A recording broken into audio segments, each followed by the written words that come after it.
जय श्री राम दोस्तों, स्वागत है आपको हमारे चैनल में। आज मैं आपको राम लक्ष्मण की कहानी सुना रही हूँ। राम लक्ष्मण और सीता माता पिता की आज्ञा से वनवास गए।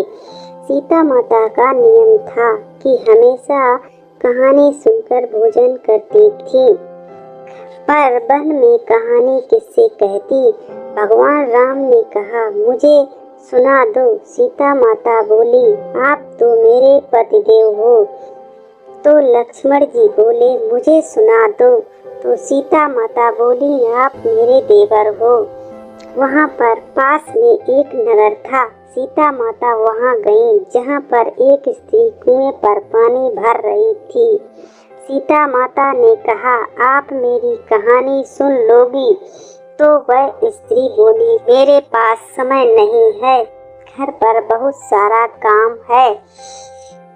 जब वह घर पर गई, सभी वस्त्र फटे पुराने हो गए और सभी बर्तन मिट्टी के हो गए। तो उसकी सास बोली, यह क्या हुआ? तो वह बहू बोली कि जब मैं पानी भरने गई तो वहाँ पर एक स्त्री बैठी थी। उसने कहा, मेरी कहानी सुन लोगी। तो मैंने मना कर दिया, जिसके मेरा ये सब हाल हो गया है।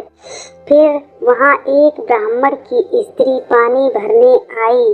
तो सीता माता ने कहा कि आप मेरी कहानी सुन लोगी। तो गरीब स्त्री ने कहा, मैं कहानी सुन लेंगे। तो सीता माता ने कहानी सुनाई। चंदन की चौकी, जगमोतिन का थार, जहाँ पर बैठे राम लक्ष्मण सीता जी करे मनोहार। उसने कहानी सुन ली। उसके फटे पुराने वस्त्र नए हो गए और आभूषण सोने के हो गए। उसकी सास ने पूछा, ये सब कहाँ से लाई?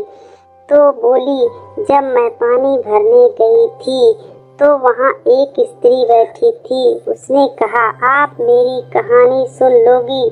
तो मैंने कहानी सुनी।